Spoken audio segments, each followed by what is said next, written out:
أما بعد فأعوذ بالله من الشيطان الرجيم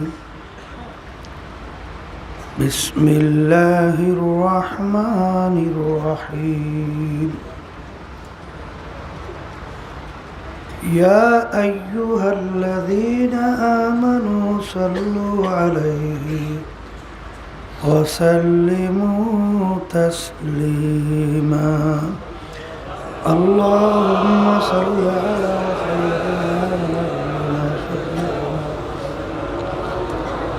وحبيبنا ومولانا محمد صلى الله عليه وعلى آله وصحبه وبارك وسلم اللهم صل على سيدنا ونبينا شفيعنا وحبيبنا ومولانا محمد صلى الله عليه وعلى آله وأصحابه وبارك وسلم اللهم صل على سيدنا ونبينا شفيعنا وحبيبنا ومولانا محمد صلى الله عليه وعلى آله وصحبه وبارك وسلم أعوذ بالله من الشيطان الرجيم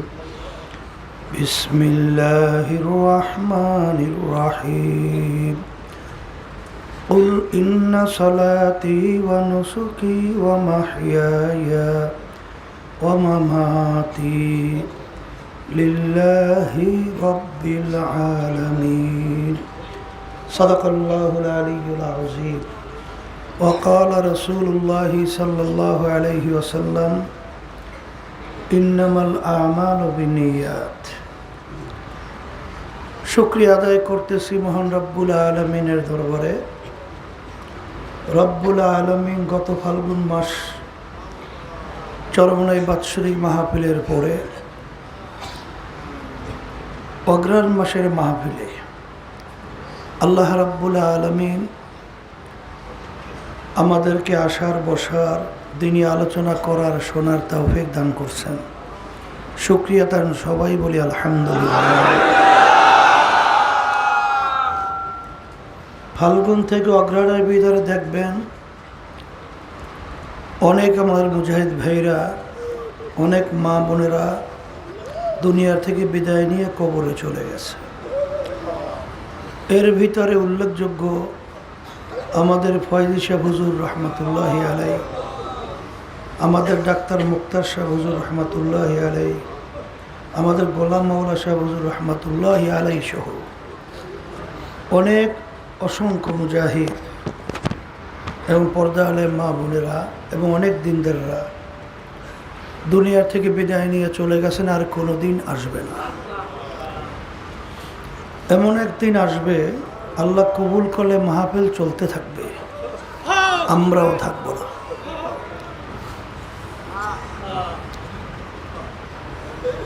এই প্রতিষ্ঠান প্রতিষ্ঠিত করে গেছেন আমার দাদাজান রহমতুল্লাহি আলাই। তিনি আজকে আমাদের মাঝে নাই, আর কোনোদিন আসবে না। এই বাগানের মালিক হিসেবে দায়িত্ব পালন করছিলেন আমাদের শায়খ মুর্শেদ আব্বাজান রহমতুল্লাহি আলাই। তিনিও আমাদের মাঝে নাই, আমাদের পাশে ঘুমায় আছেন। তার ধারাবাহিকতায় কার্যক্রম চলছে। অনেকে আমার নূতন ভাইরা আসছেন, প্রতি বছরই উদ্বোধনী বয়ানে কোরআনুল কারীমের বিশেষ করে আয়াত শরীফ তেলাওয়াত করা হয় এবং আল্লাহ রাসূল সাল্লাল্লাহু আলাইহি ওয়াসাল্লামের অসংখ্য হাদিস থেকে এই হাদিস শরীফ তেলাওয়াত করা হয়। এর কারণ কি? এর কারণ হলো, যারা আপনারা চরমনাইতে আসছেন, চরমনাই সম্পর্কে আপনাদের পরিষ্কার প্রথম ধারণা থাকতে হবে। চরমনাইয়ের তরিকা, এই দরবার কেন?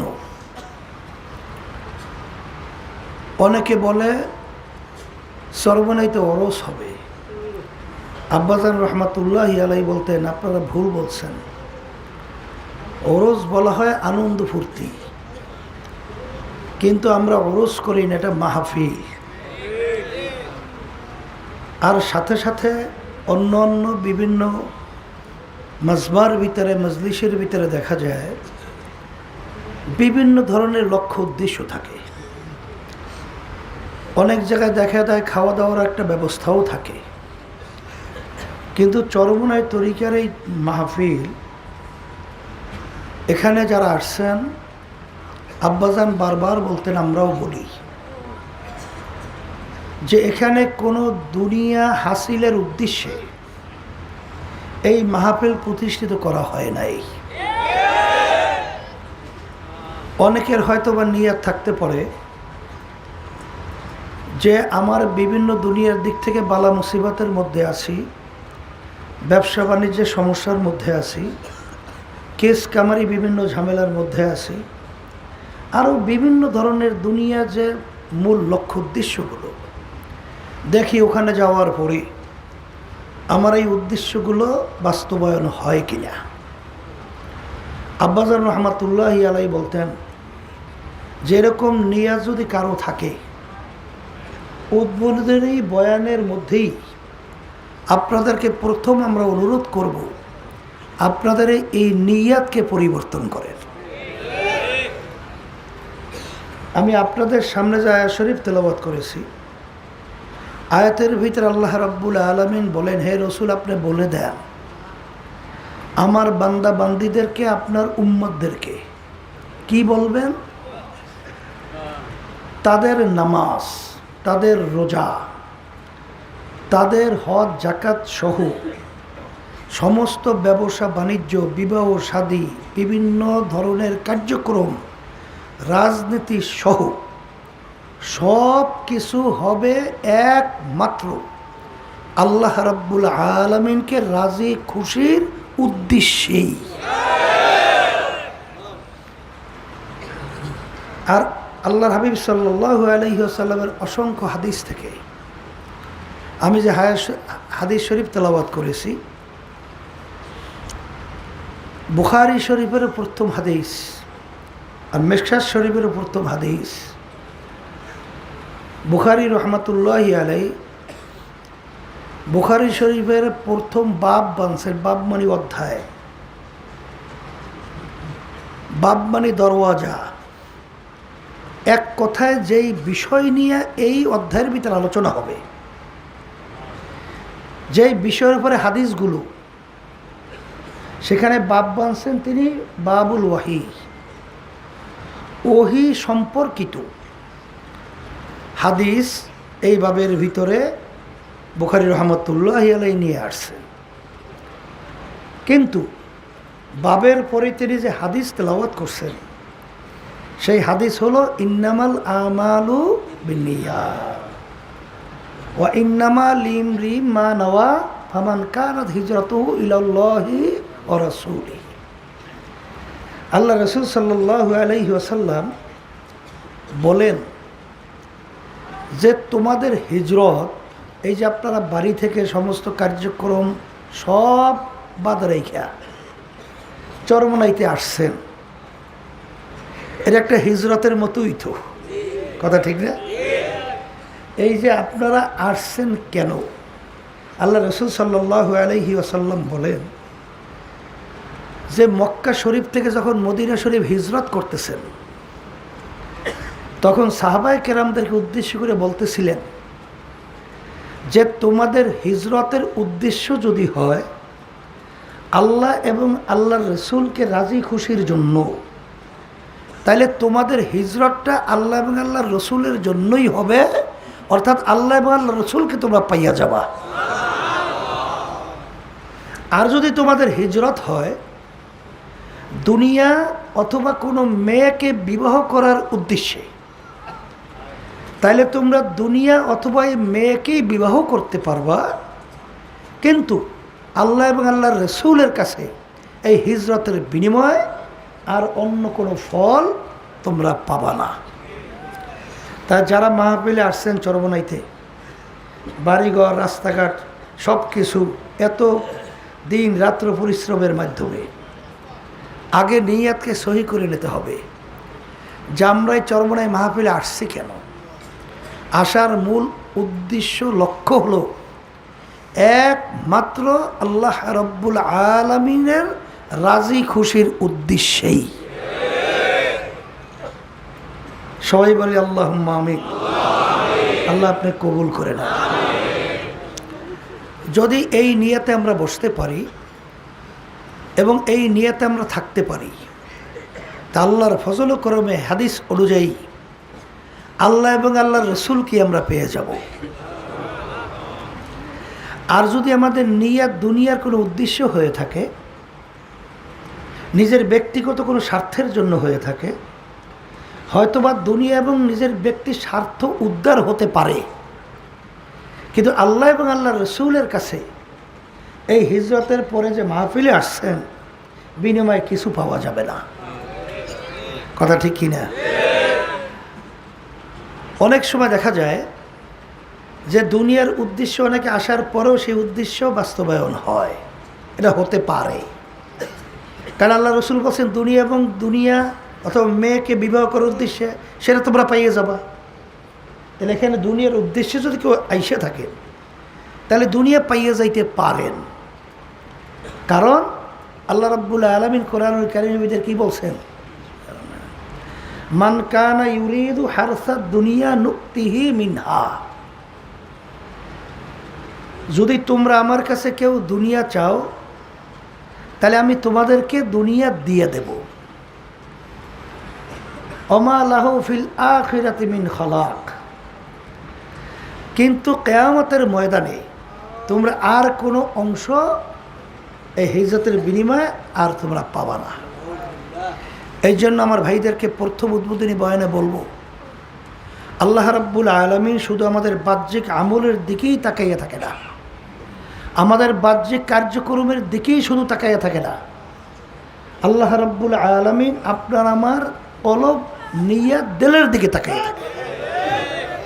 ইন্নাল্লাহা লা ইয়ানজুরু ইলা সুওয়ারিকুম ওয়া আমালিকুম ওয়ালাকিন ইয়ানজুরু ইলা নিয়াতিকুম ওয়া কুলুবিকুম আও কামা ক্বালা আলাইহিস সালাতু ওয়াস সালাম। আল্লাহ রাসূল সাল্লাল্লাহু আলাইহি ওয়াসাল্লাম বলেন, আল্লাহ রাব্বুল আলামিন শুধু তোমাদের বাহ্যিক আমলের দিকেই তাকাইয়া থাকে না, আল্লাহ রাব্বুল আলামিন তোমাদের কলবের দিকে তাকাইয়া থাকে, তোমাদের দিলের দিকে তাকাইয়া থাকে, যে আমাদের নিয়াত এবং দিলের অবস্থানটা কি। যেভাবে আমাদের নিয়াত এবং দিলের অবস্থান থাকবে সেইভাবেই আপনারা ফলাফল পাবেন।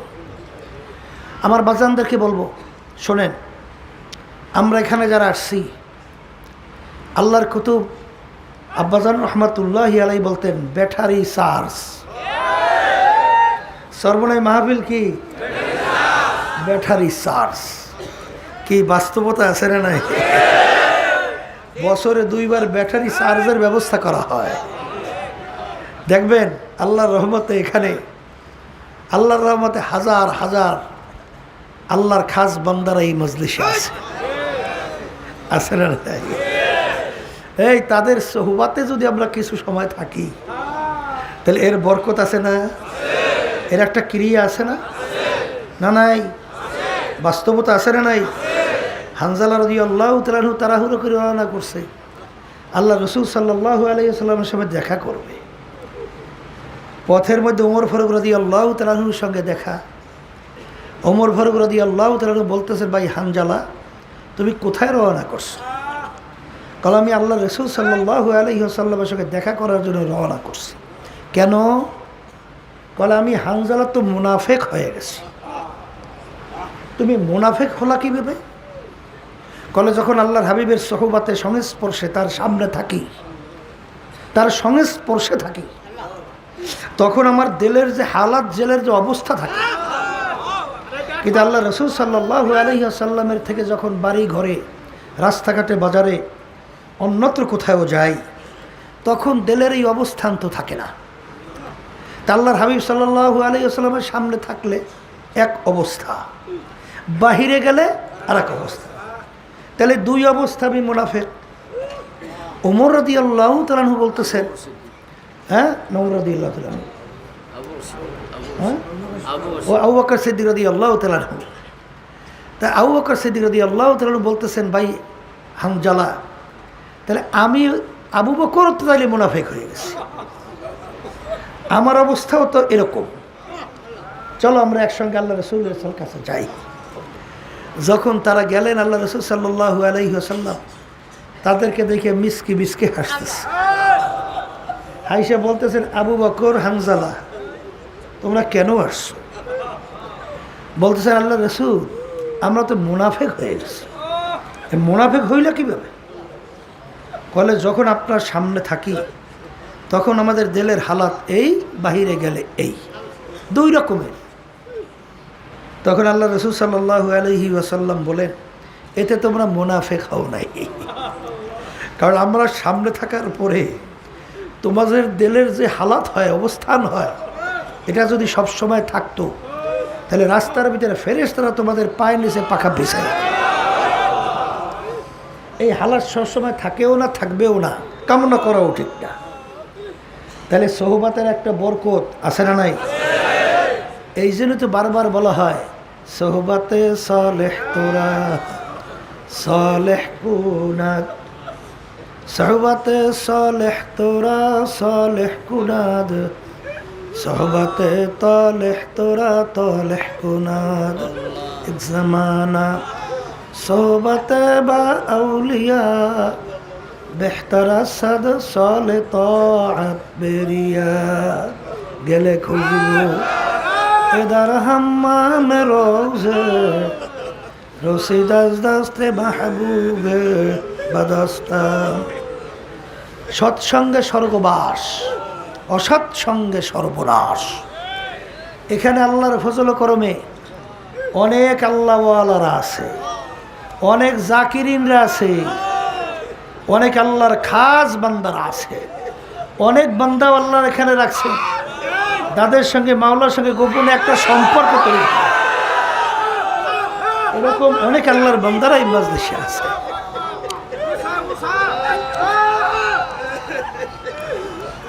এদের সঙ্গে যদি আমাদের জীবনে একটা সময় কাটাইতে পারি,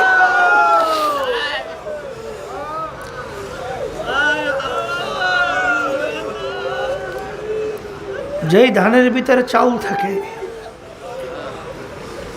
সেই ধানের মূল্য, কিন্তু যেই ধানের ভিতরে চাউল থাকে না ওটাকে চিটা বলা হয়। চিটা, চিটার তো কোনো মূল্য নাই।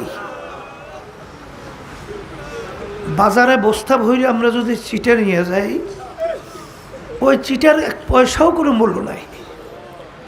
কিন্তু যখন ধান বিক্রি করার জন্য বাজারে যায়, ওই ধানের সঙ্গে কিছু চিটাও থাকে, যেই চিটাগুলোর ভিতরে ধান নাই, কিন্তু ওই ধানের কারণে ওই চিটাগুলো একই দামে বিক্রি হয়ে যায়। এই জন্য হাদিসের ভিতরে আসছে, আল্লাহ রাব্বুল আলামিন কিয়ামতের ময়দানে আল্লাহু আকবার, বান্দা বান্দাকে মাফ করার জন্য, আল্লাহর বান্দাকে মাফ করার জন্য ওসিলা তালাশ করে। আমল নাই বান্দাকে মাফ করার। আল্লাহ রাব্বুল আলামিন বলবে, দেখো তো আমার বান্দা কখনই হক্কানি আলেমদের সঙ্গে এক দস্তারখানে মজলিসে বসছে কিনা। রব্বুল আলামিন জীবনে একবার পাওয়া গেছে, যাই ওসিলে আমি ওকে মাফ করে গেলাম। শোনেন, এরকম বহুত ঘটনা যারা জীবনে কোনোদিন পশ্চিম দিকে আল্লাহর সামনে সেজদা দেয় নাই, কিন্তু আল্লাহ রাব্বুল আলামিন আল্লাহর বান্দাদের চরমনাই পাল্লা ঘুঘুদের মাধ্যমে যখন দাওয়াত পাইছে, দাওয়াতের মাধ্যমে যখন এই মজলিসে আসছে, আসার পরে মুহূর্তের ভিতরে আল্লাহ রাব্বুল আলামিন দিল ঘুরে দিয়েছে। হাদিসের মধ্যে আসছে, আল্লাহ রাসূল সাল্লাল্লাহু আলাইহি ওয়াসাল্লাম বলে, জফুল কালাম আল্লাহর হাতে। কার হাতে? কার হাতে? দিল কার হাতে? তাহলে আল্লাহ রাব্বুল আলামিন কোন দিকে তাকাই আছে? বন্দাবন্দির দিলের দিকে। নিয়াতকে পরিবর্তন করেন, নিয়াতকে পরিবর্তন করেন। চরমনাইতে আসছি কেন? একমাত্র আল্লাহ রাব্বুল আলামিনকে রাজি খুশির উদ্দেশ্যেই। আর সবসময় দোয়া করতে থাকেন যে মালিক, তুমি যখন চরমনাই ময়দানে নিয়েই আসছো, তোমার ওলি না বানাই এখান থেকে ফেরত দিও না। আল্লাহ রাব্বুল আলামিনের কাছে দোয়া করতে অসুবিধা আছে? দোয়া করতে অসুবিধা আছে? আর দোয়া মুখ হলো ইবাদত, সমস্ত ইবাদতের মূলই হলো দোয়া। তা আমরা চরমনাইতে আসছি, আজকে অগ্রহায়ণ মাসের মাহফিল, প্রথম উদ্বোধনী বয়ান এর মাধ্যমে মাহফিল শুরু হলো। আমি আমাকে আমার বাজানদেরকে বলবো, আমাদের দিলের নিয়াতকে পরিবর্তন করি। একমাত্র আল্লাহ রাব্বুল আলামিনকে রাজি খুশির উদ্দেশ্যেই আমরা মাহফিলে আসছি। এই নিয়াতে যদি বসতে পারি, তা আল্লাহ রাব্বুল আলামিন তো রহমানুর রহিম, আমার মালিক তো দয়ার সাগর, আমার মালিক তো দয়ার সাগর। বান্দাবান্দির দিলের দিকে তাকাইয়া যখন দেখবে যে বান্দাবান্দি আমাকে পাওয়ার জন্যই আসছে, তখন হাদিসে কুদসির ভিতরে আসছে, মান আতানি ইয়ামশি আতাইতুহু হারওয়ালা। যখন বান্দাবান্দি আল্লাহকে পাওয়ার জন্যে সে হাঁটিয়ে হাইটে রওনা করে, আল্লাহর রহমত দৌড় দেয়, দৌড় দিয়ে বান্দাবান্দিকে মালিকের কুদরতি কুলের ভিতরে টাইনা জায়গা দেয়। নিয়ত পরিবর্তন করতে পারি না? আল্লাহ তৌফিক দেয়। তাআত তৌফিক তাআত হামজাতু, তাআত তৌফিক তাআত হামজাতু, ইয়া মানাত ওয়া ইজাবাত হামজাতু। আমার মালিক যদি তৌফিক না দেয়, আমাদের কারো জন্য শক্তি নাই, কারো সাধ্য নাই যে আমরা লক্ষ্যে পৌঁছতে পারবো, উদ্দেশ্যে এই পৌঁছতে পারবো, এই শক্তি কারো আছে? এই জন্য সর্বপ্রথম আমি আমার বাজানদেরকে বলবো যে আমরা যারা আসছি, আমাদের নিয়াতকে পরিবর্তন করব। আসছি কেন?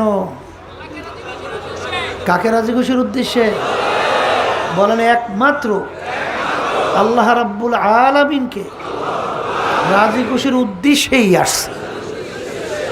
আল্লাহ আপনি কবুল করে না। এখন কথা হলো, চরমনাই মাহফিল আল্লাহর কুতুবেরা প্রতিষ্ঠিত করে গেছেন কেন?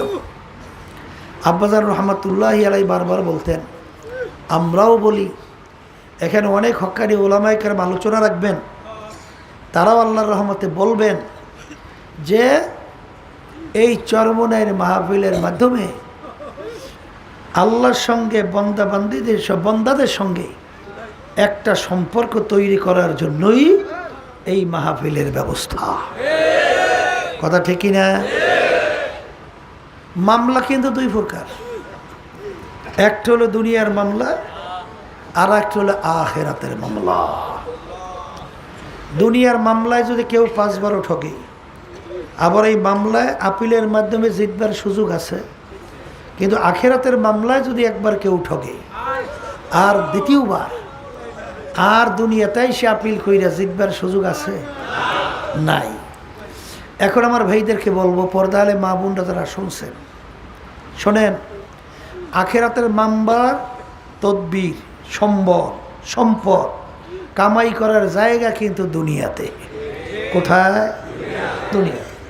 আজকে দুনিয়ায় থাকা অবস্থায় একবার আল্লাহকে আল্লাহ বলে ডাক দেবেন, আল্লাহ সঙ্গে সঙ্গে ডাকে সাড়া দেবে না? দেবে না?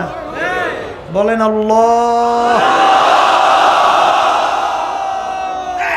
আল্লাহ সাড়া দেছে।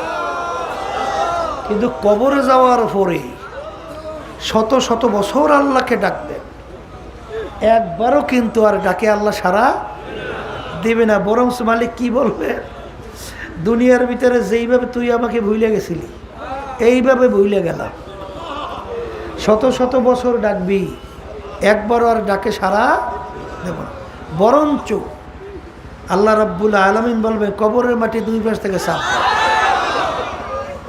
নাফরমানকে বহুত নেয়ামত খাওয়াইছি, তখন স্বাধীনতা পাইয়া দুনিয়ার মোহে, এই হুব্বুদ দুনিয়ার আসকুল্লি খতিয়াতিক, সমস্ত গুনার মূল হলে দুনিয়ার মোহ। এই দুনিয়ার মোহে পইয়া আমাকে ভুলছে, আখেরাতকে ভুলছে।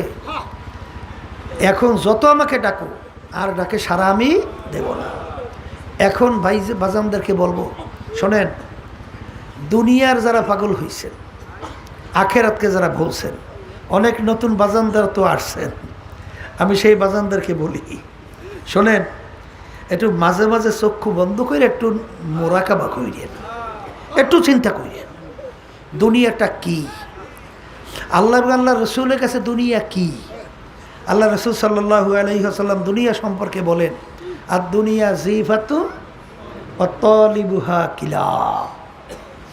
হে আমার উম্মতেরা, দুনিয়াটা হলো একটা মুর্দার মতো মরক। আখেরাতকে যারা ধ্বংস করে দুনিয়ার পিছনে লাগবে, তারা দুনিয়ার কুকুরের দল। পানির ভিতর থেকে মরক ভাসে, কোনো মানুষ দৌড়ায় না, কুকুর দৌড়ায়। তাই ঠিক দুনিয়া এইটা হইল একটা মরগের মতো মুর্দা। এর পিছনে যারা পড়বে, আখেরাতে ধ্বংস করবে, এরা হলো দুনিয়ায় ওইভাবেই কুকুরের দলের মতো। কথা ঠিক কি না? অন্য হাদিসের ভিতরে আল্লাহ রাসূল সাল্লাল্লাহু আলাইহি ওয়াসাল্লাম বলেন, দুনিয়া এবং দুনিয়ার ভিতরে যত সম্পদ, আল্লাহ রাব্বুল আলামিনের কাছে তার মূল্যটা কি? কাব বাউদাতেন, একটা মাছি বা মশার পাখনার মতো।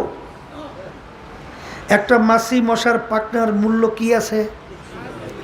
লক্ষ লক্ষ মাছি পাখনা, মশার পাখনা একাত্রিত করে বাজারে নেবেন, কয় পয়সা বিক্রি হয়?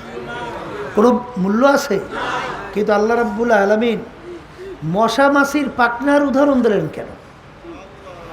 কারণ আল্লাহ রাব্বুল আলামিন 18,000 তার কম বেশি মাখলুকাত, মশা মাছি এটা তো আল্লাহ বানাইছেন। তাই যে যে জিনিস তৈরি করে ছোট হলেও তার প্রতি তার একটা গুরুত্ব আছে। আপনার কাছে না থাকলেও যে বানাইছে তার কাছে একটা গুরুত্ব আছে। কথা ঠিক কিনা? তাহলে মাছি মশা এর পাখনার মতো দুনিয়া এবং দুনিয়ার যত সম্পদ। এখন আল্লাহ রসুল বলেন, এবং আল্লাহ রাব্বুল আলামিন তার কাছে দুনিয়ার অবস্থান এই। এখন এই কথা যাদের বিশ্বাস আসছে, ইমান, এর নাম কি? এর নাম কি? ইমান। ইমান মানে বিশ্বাস। তা আল্লাহ এবং আল্লাহ রসুল এই যে কথা যার ভিতরে বিশ্বাস আসছে, তার কাছে দুনিয়াটা ওইভাবেই মূল্য আসবে। এই কথা ঠিক কিনা? আর যাদের কাছে এই কথার বিশ্বাস আসে নাই, তাদের কাছে দুনিয়ার মূল্যটা আসবে অগ্রাধিকার ভিত্তিতে। এই কথা ঠিক কিনা?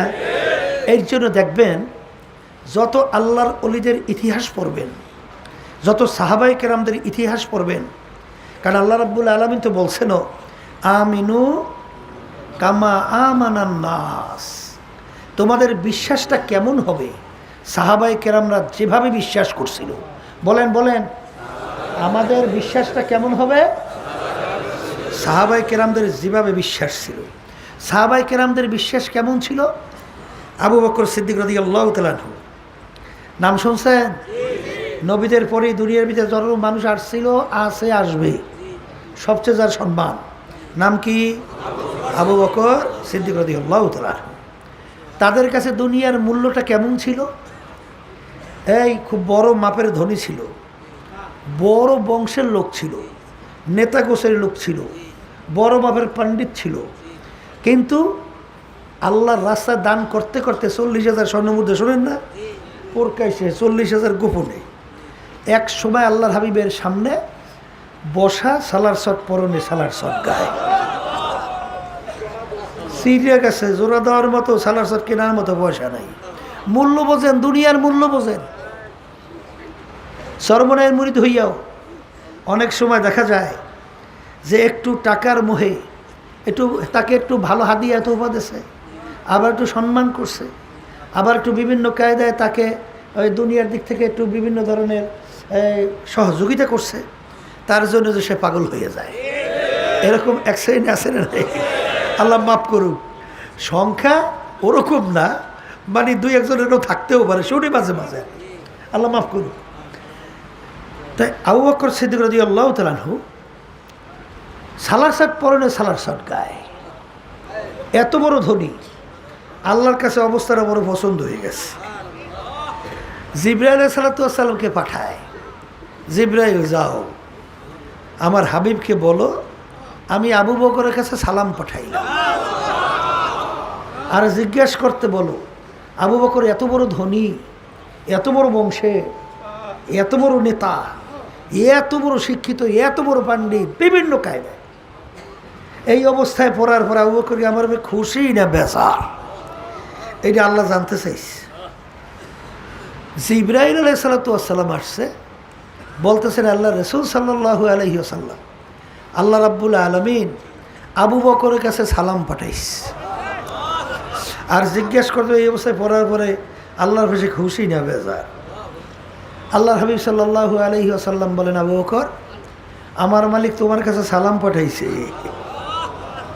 আর জিজ্ঞেস করতে বসে এই অবস্থায় পড়ার পরে তুমি খুশি না বেজার, আল্লাহ জানতে চাইছে।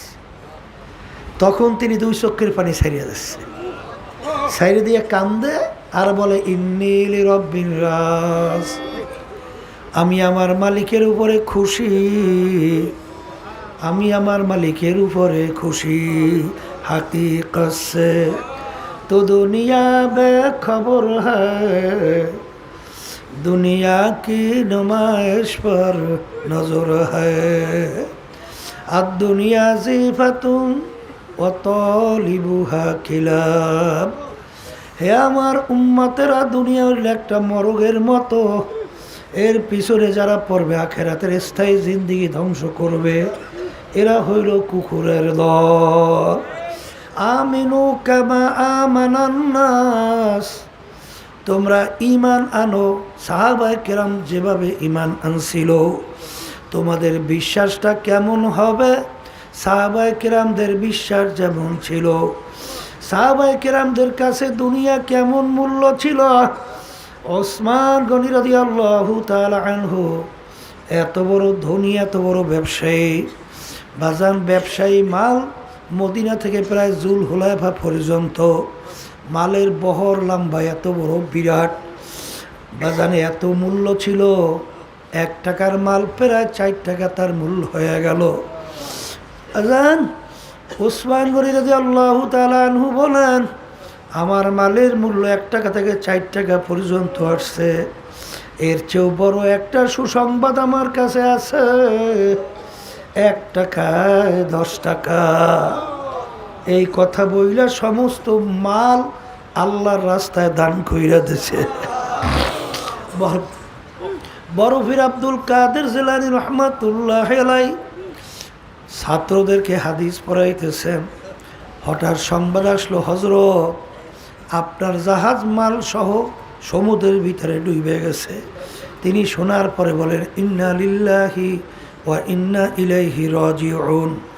এরপরে তিনি একটু চক্ষুরা বন্ধ কইরা মাথা নিচের দিকে রাখিয়া কিছুক্ষণ থাইকে আবার উঠে বলে বাবা পড়ো।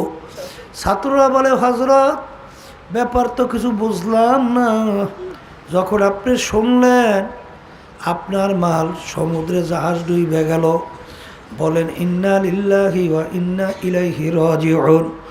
এরপরে কিছুক্ষণ মাথা নিচু রেখে বলেন বাবা পড়ো, ব্যাপারতে কিছু বুঝলাম না। তিনি বলেন যখন আমার কাছে সংবাদ আসলো যে আপনার সম্পদ জাহাজ সমুদ্রের ভিতরে ডুবে গেছে, তখন আমি সুন্নাত হিসাবে বলছি ইন্না লিল্লাহি ওয়া ইন্না ইলাইহি রাজিউন। এরপর আমি চক্ষু বন্ধ করে মাথাটা নিচের দিকে রাখিয়া আমি আমার দিলের দিকে তাকাইয়া রয়েছি যে এর মাধ্যমে আমার দিলের ভিতরে কোনো পেরেশানি অস্থিরতা তৈরি হলো কিনা। কিন্তু আল্লাহর খাস মেহেরবানি, আমার দিলের ভিতরে কোনো পেরেশানি আসে না।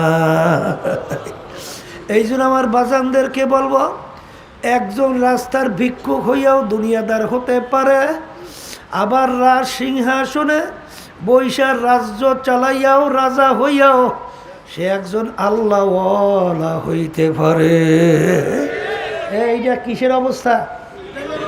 এইটা কিসের অবস্থা? বলেন না এইটা দিলের অবস্থা। কথা ঠিক না? কিন্তু আবার বাজানদেরকে বলবো, পর্দালে মা বোনরা যারা শুনতেছেন, চরমনাইতে আসছেন, দেল ঠিক করতে হইবে, দেল ঠিক করতে হবে। কি ঠিক করা লাগবে? দেল ঠিক করতে হবে।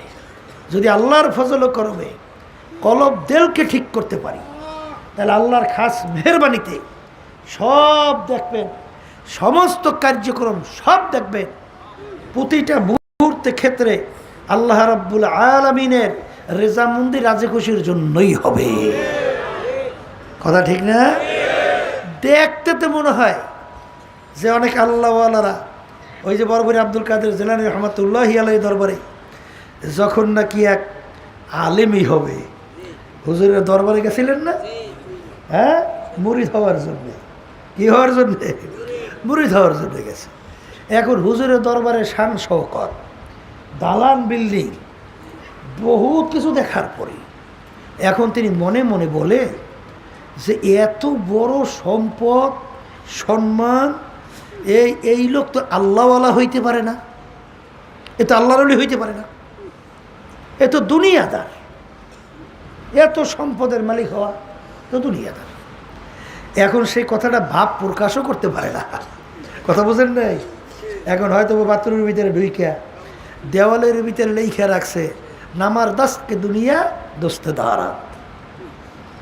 লেখছে যে এত বড় দুনিয়াদার, এত বড় সম্পদের মালিক, এত বড় শান শওকতওয়ালা মানুষ, সে আল্লাহওয়ালা হইতে পারে না, সে দুনিয়াদার।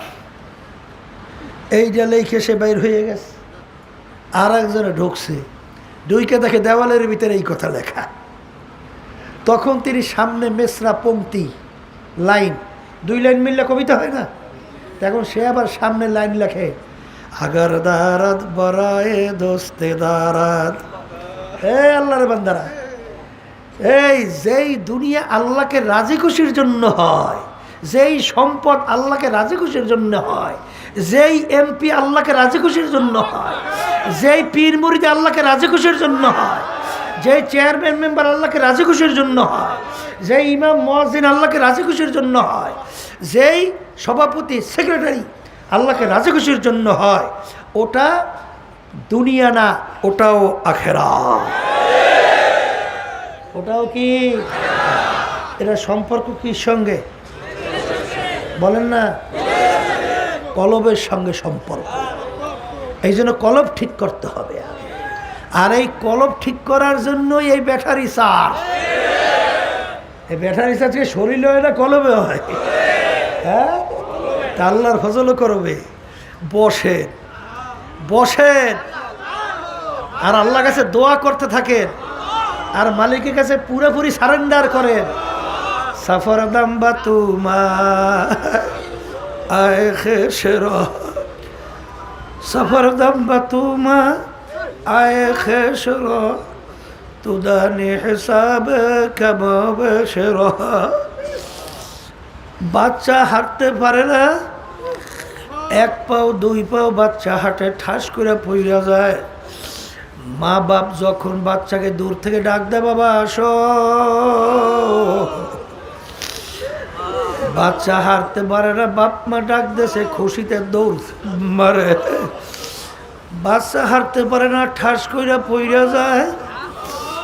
তখন বাপ মা বাচ্চা পইরে যাইয়া জোরে চিল্লান শুরু করে, দৌড়াইয়া যাইয়া বাচ্চাকে ধরে। বাচ্চার তামাম গায়ে পায়খানা প্রসাবে ভরা।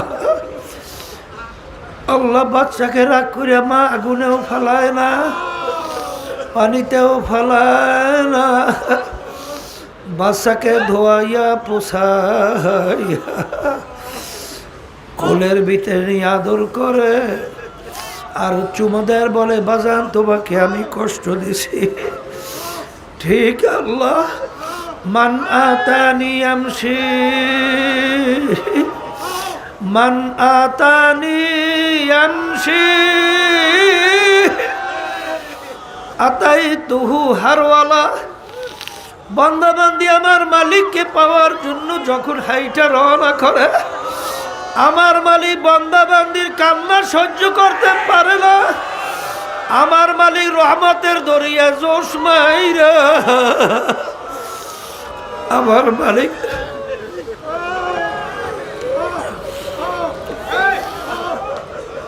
আমার মালিকের রহমত দৌড় দেয়। সাবাকাত রহমতি আলা গজাবি, সাবাকাত রহমতি আলা গজাবি। আমার মালিকের দয়ার সাগরে রহমতের দরিয়ায় যখন জোশ মাইরা মারবে, জোশ মারবে, আমার মালিক বলবে না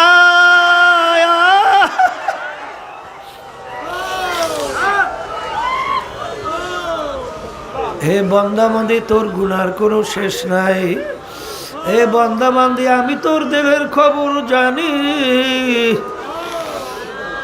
আখারে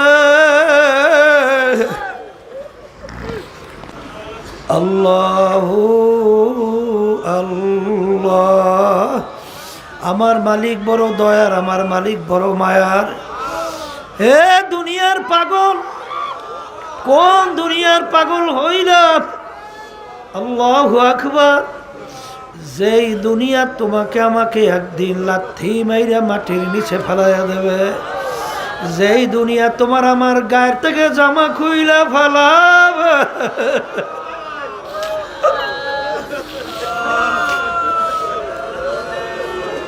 যেই দুনিয়া তোমাকে আবার কাপড় চোপড় খুইলা ফেলবে, যেই দুনিয়া তোমাকে আমাকে সাদা কাপড় দিয়া পেঁচ দেবে, মাথার ভিতরে মাজার ভিতরে পায়ের ভিতরে বাঁধবে, এরপরে জানাজা নামাজ পড়াবে, আর শেষ তাকবীর ইমাম সাহেব বলে আব্দুল করিম যাও যাও।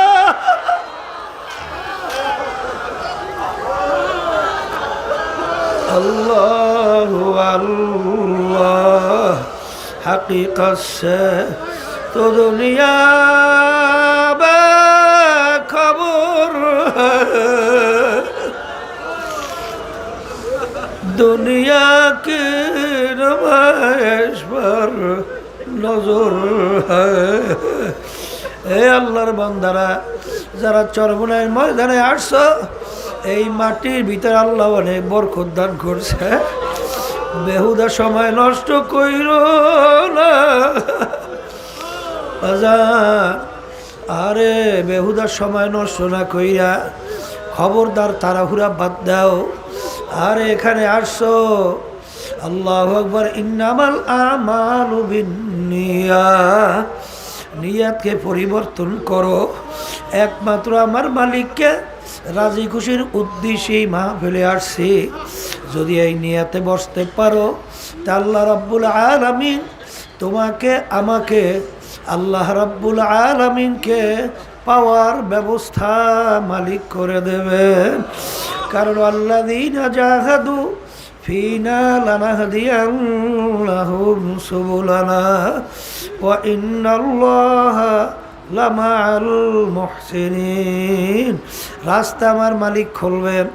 যত বিপদ মুসিবত আসুক না কেন, যত তোমার আমার সামনে বুঝে আসুক বা না আসুক, বাজান এ চিন্তা তোমার আমার দরকার নাই। কারণ ইউসুফ আলাইহিসসালামকে বিবি জুলাইখা 7টা দরজার ভিতরে তালা মারল। ইউসুফ আমার কথা মানা লাগবে, চিন্তা করে নাই কিভাবে বের হবে। আমার মালিকের উপরে তাওয়াক্কুল কইরা, ওয়া ইয়াতাওয়াক্কাল আলাল্লাহি ফাহুয়া হাসবুহু। বান্দা বান্দি আমার মালিকের উপরে তাওয়াক্কুল করো। আরে যখন দৌড় মারলো, টাস টাস করে আমার মালিক দরজা খুইলা দিল। নবী বের হইয়া গেল, আটকায় রাখতে পারে নাই। আরে ফেরাউন তার দলবল সহ নবী মুসা আলাইহিস সালামকে তারায় দলবল সহ নীল নদী সামনে। মালিক এখন উপায় কি? হে মুসা তোমার হাতে কি? মালিক লাঠি পানিতে বাড়ি দাও। বাড়ি দেওয়ার সঙ্গে সঙ্গে বহুত রাস্তা আমার মালিক খইলা দিল। এ আল্লাহর বান্দারা, নৈরাশার মালিকের দরবার শয়তানের ধোকায়, নফসে আম্মারার ধোকায় গুনার পর গুনাহ হয়ে গেছে। আরে পাহাড় পরিমাণ গুনাহ হয়ে গেছে। নৈরাশ হইও না, আমার মালিক তো রহমানুর রহিম, লা তাখুযুহু সিনাতু ওয়ালা নাওম। আমার মালিকের ঘুমও নাই, জিমানিও নাই, কারণ আমার মালিক তার দয়ায় ঘুমাইতে দেয় না। আমার মালিক সব সময় তোমার আমার দিকে তাকাই অপেক্ষায় থাকে, বান্দা বান্দি কখন আমাকে আল্লাহ বইলা ডাক দেবে, সঙ্গে সঙ্গে আমি বান্দা বান্দি ডাকে সাড়া দেব।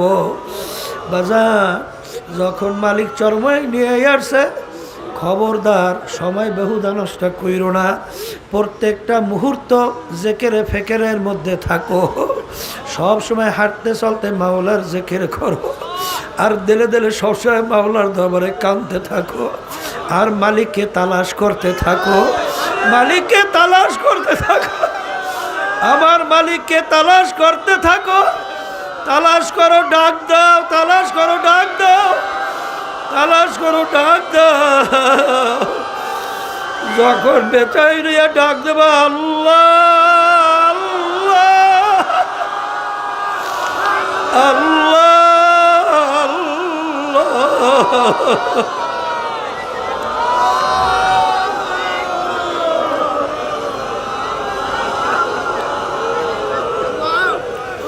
আমার মালিক তোমার আমার ডাকে সারা না দিয়া পারবে না। হাকিকত সে তো দুনিয়া বে খবর হ্যায়, দুনিয়া কি নুমাইশ पर নজর হ্যায়। আল্লাহু আমিন। হে আমার দয়ার মালিক,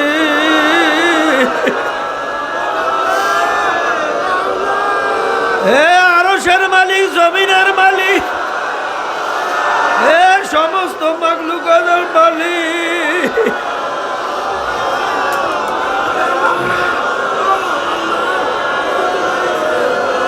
তুমি একটু মাঠের মাহফিলের দিকে তাকাইয়া দেখো। মালিক তাকাও, তাকাও, তাকাও। কত সাদা দাড়ি আমার বাবাদেরকে নিয়ে হাত তুললাম, আরে কত তলে বেলে নিয়ে হাত তুললাম, কত খাঁটি নায়েবে রাসূলদেরকে নিয়ে হাত তুললাম। হ্যাঁ, তাহলে কত তোমার খাস বান্দা বান্দিদেরকে নিয়ে হাত তুললাম। মালিকের ভিতরে যেই হাত তোমার কাছে পছন্দ, ওই হাতের বরকত আমাদের জীবনের গুনাহ মাফ করে আল্লাহ, মাহবেরকে হেদায়েতে জড়িয়ে বানায়। আল্লাহ, আমার যেই বাজানরা আসছে, আল্লাহ কাউকে আপনার ওলি না বানাই এখান থেকে ফেরত দিয়ে আল্লাহ সবাইকে আপনার ওলি হিসাবে কবুল করে নেন। আল্লাহ হেদায়েতের জরিয়া বানায়া দেন। সুবহানা রাব্বিকা রাব্বিল ইজ্জাতি আম্মা ইয়াসিফুন ওয়া সালামুন আলাল মুরসালিন ওয়ালহামদুলিল্লাহি রাব্বিল আলামিন।